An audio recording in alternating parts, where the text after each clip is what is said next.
बंकरों में रह रहे हैं, लेकिन रूस को इन बातों से कोई फर्क नहीं पड़ता। वो बस यूक्रेन को तबाह करने के रास्ते पर आगे बढ़ता जा रहा है।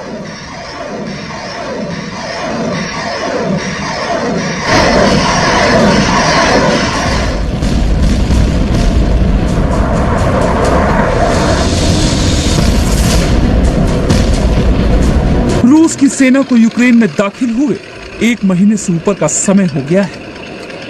इस 1 महीने में रूस ने हर मोर्चे और हर मौके पर यूक्रेन को खत्म करने की पूरी कोशिश की है।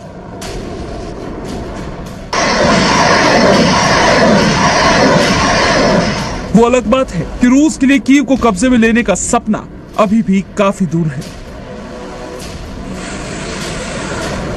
लेकिन रूस ने उम्मीद नहीं छोड़ी है। सैन्य वाहनों और बख्तरबंद गाड़ियों की ये लंबी कतार बता रही है कि रूस अभी भी पूरी ताकत के साथ कीव की ओर बढ़ रहा है। और इस बार रूस की बख्तरबंद गाड़ियों पर वी का साइन भी बना हुआ है, जो शायद यही बता रहा है कि रूस सिर्फ और सिर्फ कीव को जीतना चाहता है। लेकिन कीव की इस जंग में यूक्रेन रूस से हार मानती हुई नजर नहीं आ रही है। पूर्वी कीव के लुकियानिवका की ये तस्वीर देखिए। यूक्रेन के सैनिक पूर्वी कीव के नजदीक इस गांव में दिन रात गश्त लगा रहे हैं और कोशिश कर रहे हैं कि रूस कीव की ओर आगे ना बढ़ पाए। यूक्रेन की माने तो रूस का इरादा सिर्फ कीव पर कब्जा करने तक ही नहीं है, बल्कि वो कीव को कब्जे में लेकर यूक्रेन के 2 हिस्से करना चाहता है। यूक्रेन में इंटेलिजेंस चीफ किरिलो बुडानेव के मुताबिक पुतिन का मकसद कीव पर कब्जा करना और मुल्क को 2 हिस्सों में बांटना है, ठीक वैसे ही जैसे नॉर्थ और साउथ कोरिया अलग हुए।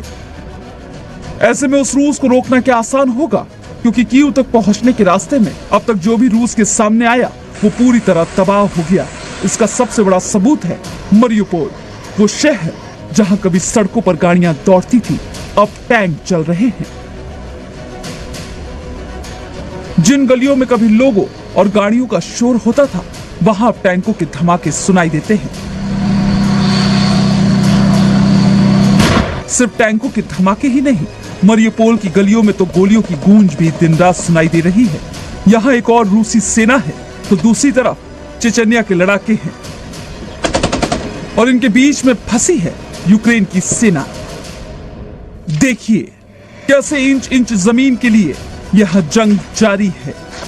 इस युद्ध में रूस अब यूक्रेन में इतना अंदर तक आ चुका है कि उसके लिए फिलहाल पीछे मुड़ने का कोई रास्ता नहीं बचा है, और शायद यही वजह है कि रूस आगे बढ़ते रहने में ही अपनी भलाई समझ रहा है। लेकिन कीव की जंग में ये देखना दिलचस्प होगा कि पहले रूस थक जाता है या फिर यूक्रेन हथियार डाल देता है।